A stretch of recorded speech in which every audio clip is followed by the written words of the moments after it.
बहुत बड़ा एक्शन माना जा रहा है। एनटीए यानी नेशनल टेस्टिंग एजेंसी ने कठोर कार्रवाई करते हुए अपने 47 अधिकारियों को नौकरी से हटा दिया है। इन अधिकारियों के खिलाफ आपराधिक कार्रवाई की जाएगी। एजेंसी में बड़े पैमाने पर बदलाव किए जाएंगे। 47 ऑफिसर्स को बर्खास्त करने के अलावा सूत्र हमें यह बता रहे हैं कि एनटीए में आमूलचूल परिवर्तन किया जाएगा।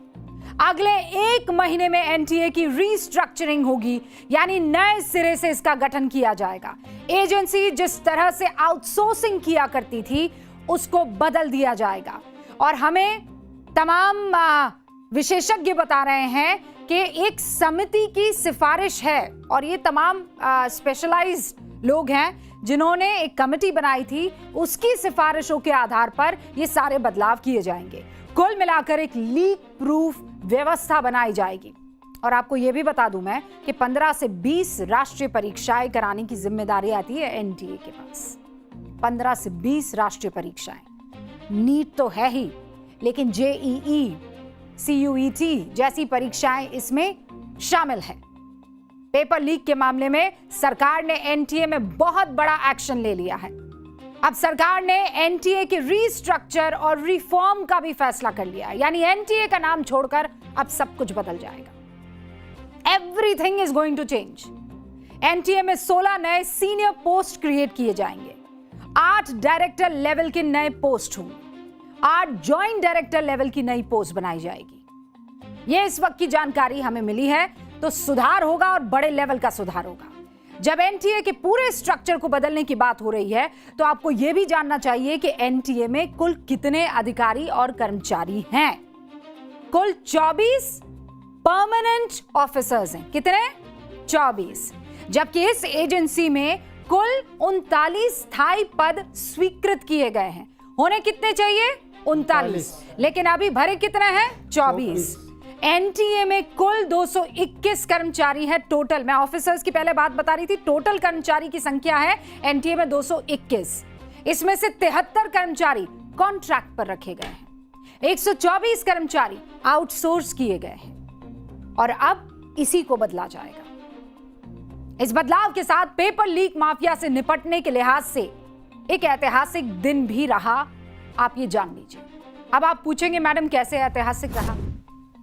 एक एक करके बताऊंगी मैं, लेकिन आपको एकदम क्लियर माइंडसेट के साथ इस खबर को सुनना होगा। तो रेडी हैं आप? रेडी है मैम। आज देश की राजधानी दिल्ली में छात्रों के भविष्य को लेकर 2 अहम मीटिंग्स चल रही थी, ये तो आपको पता ही होगा। और दोनों मीटिंग्स मेरे अगल बगल आपको दिखाई दे रही है। एक तो कैबिनेट मंत्रियों की बैठक हो रही थी, है ना? एक बैठक संसद भवन में, जहां केंद्रीय कैबिनेट की मीटिंग प्रधानमंत्री नरेंद्र मोदी की अध्यक्षता में हुई। दूसरी बैठक हो रही थी संसद भवन से 750 मीटर दूर विट्ठल हाउस में, जहां सरकार के रिप्रेजेंटेटिव्स जितेंद्र सिंह, जेपी नड्डा दोनों मौजूद थे। किससे बातचीत करने के लिए? सीजेपी की तरफ से सौरभ दास और आशुतोष रांका से बात करने के लिए। सीजेपी की तरफ से सरकार के सामने 3 मांगे रखी गई है। पहली क्या है कि छात्रों पर केस नहीं होंगे। दूसरी है पेपर लीक की वजह से जिन बच्चों ने आत्महत्या की है, 20+ बच्चे हैं जिन्होंने पूरे देश में आत्महत्या की है, उनके परिवारों को 1 करोड़ रुपए का मुआवजा मिले। और तीसरी शर्त क्या है? देश के शिक्षा मंत्री धर्मेंद्र प्रधान को पद से हटा दिया जाए, यानी उनका रेजिग्नेशन मांगा जाए, इस्तीफा मांगा जाए। सीजेपी के मुताबिक सरकार ने पहली और दूसरी मांग तो मान ली है, उस पर सहमति जता ली है, लेकिन ये जो तीसरी मांग है ना, धर्मेंद्र प्रधान के इस्तीफे वाली, इसके लिए वक्त मांगा है और कल इस पर दोबारा चिंतन होगी, बैठक होगी। बैठक के बाद सीजेपी के ये दोनों प्रवक्ता बाहर निकले। धर्मेंद्र प्रधान के इस्तीफे को लेकर इन्होंने क्या कुछ कहा, आप जल्दी से सुन लीजिए। सरकार से इस बारे में विस्तृत चर्चा हुई है। सरकार ने इस मुद्दे पर, इस पॉइंट पर जवाब देने के लिए कल दोपहर तक का समय मांगा है। हमने सरकार को बता दिया है कि पूरे देश भर में इस समय प्रदर्शन चल रहे हैं, जो प्रदर्शन बढ़ते जाएंगे और अगर हमें जल्द ही धर्मेंद्र प्रधान का इस्तीफा या बर्खास्ती नहीं मिली तो ये प्रदर्शन और व्यापक होंगे और जल्द ही कॉकरोच जनता पार्टी को एक और नेशनल कॉल देना होगा। अब देखिए, यहां पर एक इशू तो है, इशू को समझना होगा आपको। अगर मैं आपसे कहूं कि बच्चों की दिक्कत क्या है तो आप क्या कहेंगे? देश भर से बच्चे आ रहे हैं, जंतर मंतर पर इकट्ठा है, उनकी दिक्कत क्या है? उनकी दिक्कत धर्मेंद्र प्रधान है कि उनकी दिक्कत पेपर लीक है और पेपर लीक माफिया है? मैं क्लियर आपसे एक सवाल पूछ रही हूं। धर्मेंद्र प्रधान का इस्तीफा होना चाहिए, सिंबॉलिक होगा, इससे एक प्रेसिडेंट सेट होगा, सब बातें समझ में आती है। लेकिन धर्मेंद्र प्रधान के इस्तीफे से क्या समस्या, व्यवस्था बदल जाएगी, खत्म हो जाएगी? व्यक्ति के बदलने से क्या जो दिक्कत अभी पेरेंट्स को, बच्चों को आ रही है, उसका निदान मिल जाएगा? बहुत ईमानदारी से ये सवाल पूछेगा, क्योंकि धर्मेंद्र प्रधान सेकेंडरी हो सकता है, वो इस्तीफा इंपॉर्टेंट ये है कि अब कोई बच्चा आत्महत्या ना करे।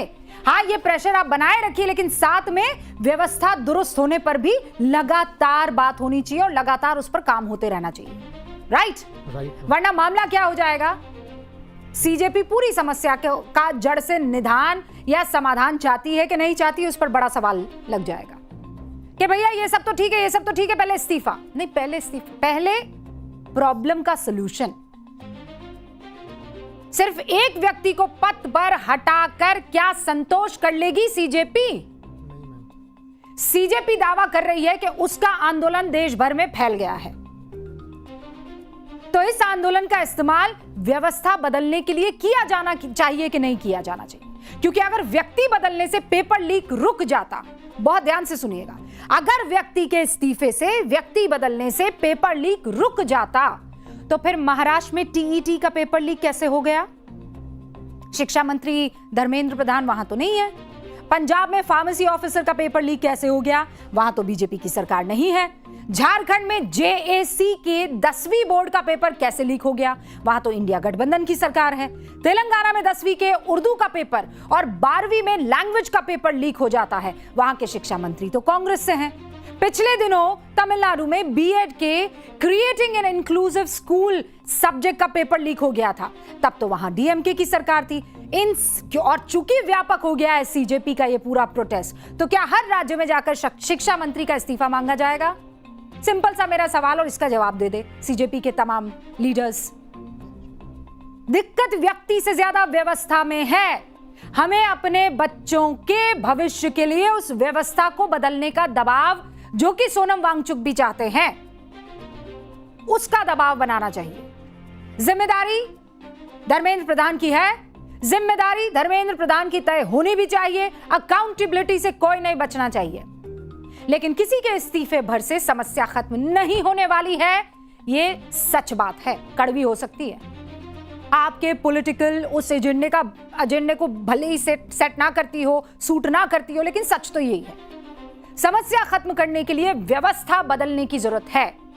हमारे और आपके बच्चे सड़क पर हैं, तो उनके त्याग, उनकी मेहनत, उनकी ऊर्जा का इस्तेमाल सरकार पे प्रेशर डालकर होना चाहिए। और प्रेशर किस चीज का? व्यवस्था परिवर्तन का, ताकि फिर कभी पेपर लीक ना हो, फिर कभी कोई परिवार पेपर लीक की वजह से अपने बच्चे को ना खोए।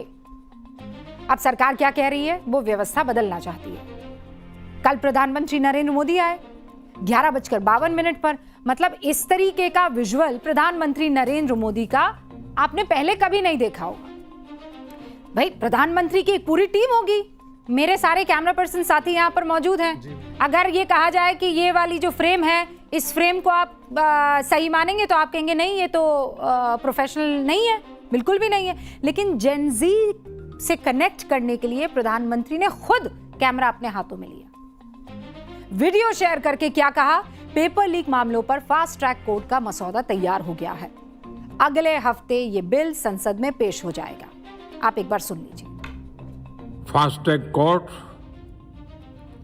और कठोर सजा के प्रावधान के साथ का ये मुसद्दा कल कैबिनेट में चर्चा होगी।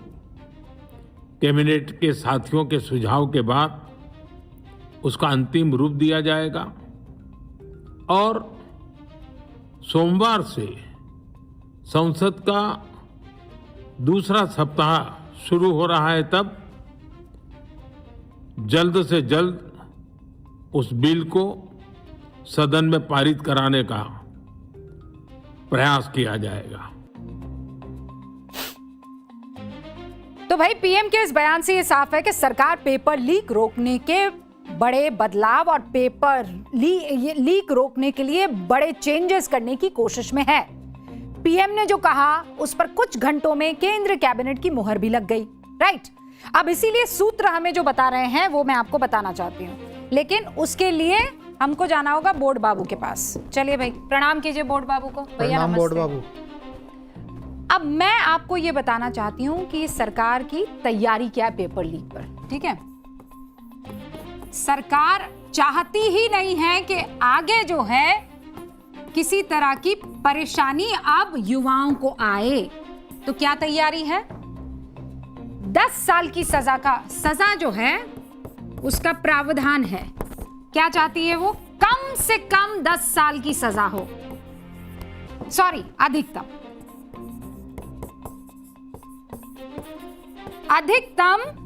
10 साल की सजा का प्रावधान है। अब तक इससे पहले जो सिस्टम था, अगर जुर्माना लगाना होता तो कितना होता था? ना वो तो अब आया है। इससे पहले जो जुर्माना लगाया जाता था उस कुछ फाइन जो है वो लगा दिया जाता था, कुछ फाइन होता था और वो फाइन होता था लगभग 1 लाख रुपए के आसपास, 10 लाख रुपए के आसपास, 1 करोड़ तक वो चला जाता था। लेकिन अब यह हो गया है 10 करोड़ रुपया। 10 करोड़ रुपया जुर्माना लग जाएगा, ठीक है। और दूसरी इंपॉर्टेंट चीज, ये सब कब होगा? जब कोर्ट में सुनवाई हो जाएगी, जब सबूत वगैरह सब रख दिए जाएंगे। अब कोर्ट का तो सिस्टम आप सबको पता है? एक अगर मामला जाएगा तो पीढ़ियां निकल जाएगी। इसीलिए इस्तेमाल किया गया है, कहा गया है fast track court. Fast track court में भी केवल ऐसा नहीं कि फास्ट ट्रैक कोर्ट हो गया, इसमें भी समय सीमा है 3 महीने। 3 महीने का वक्त, 3 महीने में आपको पूरी की पूरी सुनवाई कंप्लीट कर देनी होगी। तो सरकार की यह तैयारी है, सजा 10 साल अधिकतम, जुर्माना 10 करोड़, फास्ट ट्रैक कोर्ट, 3 महीने के अंदर अंदर सुनवाई जो है वो पूरी हो जाए। और एक बात बताऊं आपको? Yes ma'am. फिर चलते हैं उधर। ये जो इस वक्त आप देख रहे हैं ना, ये तैयारी आज से पहले पेपर लीक पर किसी सरकार ने नहीं की है। मैं कोई अतिशयोक्ति अलंकार का इस्तेमाल नहीं कर रही और मैं बताती हूं कैसे। ये वो फैसला है जो इतिहास में कभी नहीं हुआ। भारत के संवैधानिक इतिहास में कभी किसी मामले में सुनवाई की सीमा तय ही नहीं हुई है। ना रेप के मामले में, ना देशद्रोह के मामले में, ना नरसंहार के मामले में। पहली बार पेपर लीक के मामले में यह तैयारी है कि 3 महीने में सुनवाई बॉस पूरी हो जानी चाहिए। यानी भारत में अब छात्रों के भविष्य से खेलने वालों के लिए सबसे सख्त तेवर अपनाए जाएंगे। अब आपके मन में सवाल क्या आएगा? सवाल यह आ सकता है कि फास्ट ट्रैक और 3 महीने में सुनवाई, फायदा क्या होगा इससे? क्या फायदा हो जाएगा? हुक्म, पाठशाला में पिछली क्लास याद कीजिए, रिवीजन कराऊं? Yes ma'am. मैडम ने आपको बताया था 2002 से 2025 तक 45 बड़े एग्जाम्स में पेपर लीक हुआ। साल बताइए वापस, 2002 से 2025 तक कितने बड़े एग्जाम्स के पेपर लीक हुए? 45। इन सब में 1-1 लाख का या उससे ज्यादा, 1-1 लाख या उससे ज्यादा बच्चे बैठे थे। और अब तक सजा हौले हौले चलिए, हुक्म सजा तो आने दीजिए। अब तक कितने मामलों में सजा हुई है? केवल 2 मामलों में। 45 पेपर लीक हुए, सजा कितनों को मिली? केवल 2 को। सोचिए आप। और जिन 2 मामलों में सजा हुई उसकी कहानी जानना चाहेंगे? हाँ जी मैम। अच्छा भाई, साल था 2002। गुजरात में असिस्टेंट स्टेशन मास्टर भर्ती का पेपर लीक हुआ। हाँ हुक्म। सजा कब हुई जानते हैं आप? जल्दी बताइए, कितनी, कब हुई होगी? आगे ना बढ़िएगा, रुकिए। कब हुई? गैस कीजिए, वाइल्ड गैस कीजिए। 2002, 2020, 5 साल और जोड़ दीजिए। 2025। सजा हुई 2025 में। आप चलाइए, यानी 23 साल बाद। अच्छा, सजा तो हो गई, आरोपी कहां है? जमानत पर। अरे बढ़िया स्टूडेंट है। और मामला है हाई कोर्ट में। 2010 में आंध्र प्रदेश में असिस्टेंट लोको पायलट और असिस्टेंट स्टेशन मास्टर का पेपर लीक हो गया। कब हुआ? 2010 में। 2010। सजा कब हुई होगी? गैस करो। 2024 में, 14 साल बाद सजा हुई आरोपी को। ठीक है? Yes ma'am. और सजा के ऐलान के 2 दिन के अंदर जमानत पे बाहर। जमानत हो गई। ये तो खेल चल रहा है। तो अब बताइए, सिस्टम की हकीकत देखने के बाद इतनी लचर व्यवस्था में पेपर लीक माफिया डरेगा? नहीं। बच्चों का भविष्य तबाह करने से परहेज करेगा? नहीं। कानून से क्यों डरेगा वो, जब उसको पता है कि कानून जो है वो उसका कुछ बिगाड़ ही नहीं पाएगा? कानून का डर नहीं है ना मैम। बिल्कुल डर नहीं है। उसे पता है कि पेपर लीक का जो भी आरोपी है वो आसानी से बच जाएगा और सजा में लग जाएंगे 14 साल, सजा में लग जाएंगे 25 साल, और जैसे ही सजा होगी 2 दिन के अंदर अंदर क्या होगा, मुझे तो जमानत मिल जाएगी। क्योंकि फरवरी 2024 से पहले, और अब जो कह रही हूं ध्यान से सुनिएगा, कान खोलकर सुनिएगा हुक्म, ये मैं आपसे उम्मीद करती हूं कि इसे आप ध्यान से देख लें। फरवरी 2024 से पहले केंद्र के लेवल पर पेपर लीक को लेकर कोई कानून नहीं था। हाँ, आपने सही सुना, कोई कानून नहीं था। पेपर लीक होने पर आपराधिक साजिश रचने, धांधली और धोखाधड़ी जैसी आईपीसी की धाराओं के तहत मामले चल जाते थे। मतलब उसका कोई एक, जिसे कहते हैं ना कि इसी के तहत सजा होनी चाहिए, इसी के तहत, जैसे रेप का एक अलग कानून है ना? जी मैम। देशद्रोह का एक अलग कानून है। लेकिन पेपर लीक के लिए ऐसा कोई प्रावधान ही नहीं था। उसको किस में डाल देते थे? इसने साजिश रची, इसने धांधली की, धोखाधड़ी की, आईपीसी की ऐसी धाराएं, कागजी कार्रवाई में। तो बिल्कुल। जिस देश में 2002 से 2025 तक 45 बड़े एग्जाम में पेपर लीक हुए, वहां पेपर लीक को लेकर 2024 से पहले कोई कानून नहीं था। और आज जो ये लोग बार बार कैमरे के सामने आकर बड़ी बड़ी बातें कर रहे हैं, बड़े बड़े इस्तीफे मांग रहे हैं, धर्मेंद्र प्रधान इस्तीफा दो, अरे दो भैया, दो इस्तीफा। लेकिन आपकी पार्टी जब सत्ता में थी, पूछूंगी ये सवाल, आपने ऐसा कड़ा कानून क्यों नहीं लाया? सोचा क्यों नहीं? आपके पास भी लंबे वक्त तक शासन की ताकत रही। छात्रों के लिए उनके मन में अथाह प्रेम तब क्यों नहीं जागा? युवाओं के दर्द का आभास ये जंतर मंतर पर अचानक कॉकरोच जनता पार्टी बनने के बाद ही क्यों हो रहा है? पेपर लीक को किसी ने समस्या अब तक क्यों नहीं समझा? फरवरी 2024 में मोदी सरकार ने पहली बार केंद्रीय स्तर पर पेपर लीक के लिए कानून बनाया, पहली बार। और उसमें क्या था बताऊं आपको? ठीक है, जब मोदी सरकार ने नियम बदले, पेपर लीक, अगर नॉर्मल दोषी है, कोई आम आदमी है, तो उसे क्या होगा? 3 से 5 साल की सजा। मतलब दोषी कोई आम आदमी है।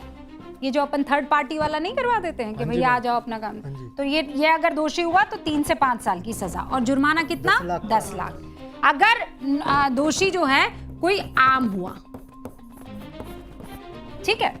अब आप आए, सर्विस प्रोवाइडर अगर हुआ, यानी इसके अंदर क्वेश्चन पेपर प्रिंट करने वाला या क्वेश्चन पेपर को एक जगह से दूसरी जगह ले जाने वाला, अगर वो सर्विस प्रोवाइडर हुआ,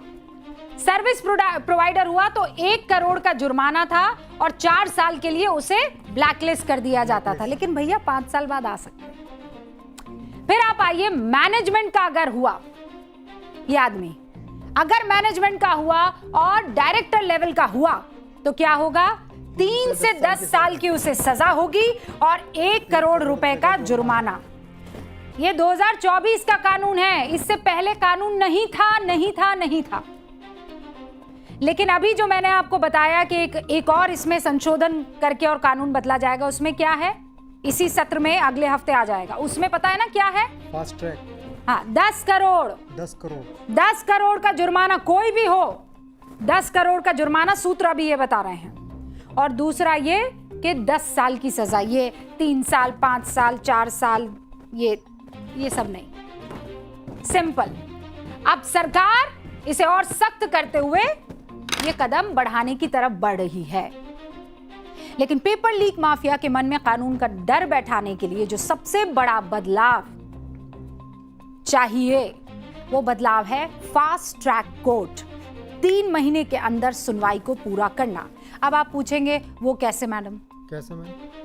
इस देश में अभी जो है सिर्फ बलात्कार और बच्चों से जुड़े अपराध के पॉक्सो के जो मामले होते हैं उसके लिए 2019 से स्पेशल फास्ट ट्रैक कोर्ट है। ठीक है, मतलब बलात्कार हुआ, बच्चों के साथ अगर गलत काम हुआ, शोषण हुआ, तो उस मामले में 2019 से स्पेशल फास्ट ट्रैक कोर्ट है। कानून मंत्रालय के मुताबिक 2024 में इस स्पेशल फास्ट ट्रैक कोर्ट ने 96% केसेस को निपटा दिया। जो पहला लेवल होता है उस पर निपटा दिया, यानी कोर्ट में मामला आया उसमें 1 साल के अंदर अंदर सुनवाई पूरी कर ली गई। ये तब है जबकि इस स्पेशल फास्ट ट्रैक कोर्ट के लिए कोई वक्त की पाबंदी नहीं है। यहां पे कोई ऐसी पाबंदी नहीं है कि 3 महीने में काम करना होगा, जबकि सूत्र हमें ये बता रहे हैं कि पेपर लीक के नए विधेयक में फास्ट ट्रैक कोर्ट को टाइम दिया जाएगा। भैया 3 महीने में सुनवाई पूरी कर लीजिएगा। मतलब विपक्ष के उस आरोप का भी जवाब देने की कोशिश की गई है जहां यह पूछा गया कि सीबीआई तो कई मामलों में कई दिनों तक चार्जशीट करती ही नहीं है। अब ऐसा नहीं होगा, करना पड़ेगा, क्योंकि सुनवाई 3 महीने में पूरी होनी चाहिए। और जो विपक्ष डंके की चोट पर कह रहा है कि प्रधानमंत्री तो फास्ट ट्रैक कोर्ट का नाम लेकर बच्चों को लॉलीपॉप थमा रहे हैं, आज उनके लिए एक डेटा लेकर आई। रखूं डेटा? Yes ma'am. आंख कान खोलकर सुनिएगा इस डेटा के बारे में। आज बोर्ड बाबू का बड़ा काम है। हाँ, बोर्ड बाबू बिजी है आज। बहुत बिजी है। अब देखिए, नॉर्मल कोर्ट मतलब इसे आप समझ लीजिए केस की रफ्तार।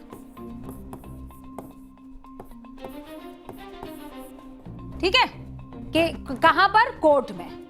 नॉर्मल कोर्ट जो होता है, नॉर्मल कोर्ट में, ठीक है, नॉर्मल कोर्ट में क्या होता है, 1 महीने में लगभग 3.5 केसेस आप मान लीजिए, मतलब 3.36 केस। ठीक है, मतलब 1 महीने में अगर 1000 केसेस आए तो कितने केसेस निपट जाएंगे? लगभग 33 केसेस की सुनवाई पूरी हो जाएगी। ठीक है, जबकि स्पेशल फास्ट ट्रैक कोर्ट में क्या होता है, वो जो जब स्पेशल फास्ट ट्रैक कोर्ट आता है, स्पेशल फास्ट ट्रैक में क्या होगा, इसकी गति बढ़ जाएगी और वो कितनी हो जाएगी? 9.51 केस। यानी कितना हो गया? ये 3.5 से 9.51 पर आ जाए तो ये हो गया 3 गुना, लगभग 3 गुना, लगभग 3 गुना। नॉर्मल कोर्ट के मुकाबले 3 गुनी तेज रफ्तार। और अगर कोर्ट पेपर लीक के मामले को तेजी से निपटा देता है तो आपको पता है पेपर लीक करने वालों के मन में सजा का डर कैसा आ जाएगा। और अगर सजा का डर होगा तो अपराध करने से पहले वो 100 बार सोचेगा। और जिनको ये इल्यूजन है ना, जिनको ये लगता है कि इल्यूजन है, वो लोग कभी ये नहीं बताएंगे कि जब वो लोग सत्ता में थे तब इस देश में पेपर लीक माफियाओं को रोकने के लिए कदम क्या क्या उठाए गए थे। और यही सवाल सत्ता पक्ष से भी है। पानी सर से ऊपर बहने लगा तभी नींद क्यों खुली? आप ये भी समझ लीजिए कि फास्ट ट्रैक कोर्ट का मतलब ये कतई नहीं है कि पेपर लीक रुक जाएंगे। ये तो सजा का रास्ता है। पेपर लीक कैसे रुकेगा? इसके लिए कंप्यूटर आधारित परीक्षा से लेकर जो भी बदलाव की जरूरत है, छात्रों को उन बदलाव के बारे में सरकार को बताना होगा। ये जो कमेटी है विशेषज्ञों की, उनको भी लगातार सरकार को बताना होगा। ऐसा नहीं है कि सरकार ने सोचा कि ये तो फास्ट ट्रैक कोर्ट बना दिया, 10 करोड़ रुपए जुर्माने लगा दिए और 10 साल की सजा दे दी, अब अपना काम तमाम। No Modi ji, no. System में भी सुधार जरूरी है। बड़ा बदलाव सिस्टम में भी जरूरी है। सिर्फ क्रिमिनल्स को डर नहीं दिखाना है, बल्कि फूल प्रूफ जिसे कहते हैं वो व्यवस्था अब एनटीए के पास भी होनी चाहिए। ये लोग सरकार को बताए, सीजेपी के जितने भी लोग हैं, ये तो बहुत पढ़े लिखे लोग हैं, बार बार हर बार जब ये डायलॉग देते हैं तो जब मुखातिब होते हैं मीडिया से तो ये कहते हैं हम पढ़े लिखे लोग हैं। तो मैं चाहती हूं कि तमाम सीजेपी के पढ़े लिखे लोग सरकार के पास जाए, प्रेशर बनाएं कि पेपर लीक रोकने का ये है फुल प्रूफ तरीका, इसे अपनाइए, वरना हम करेंगे अमरण अनशन।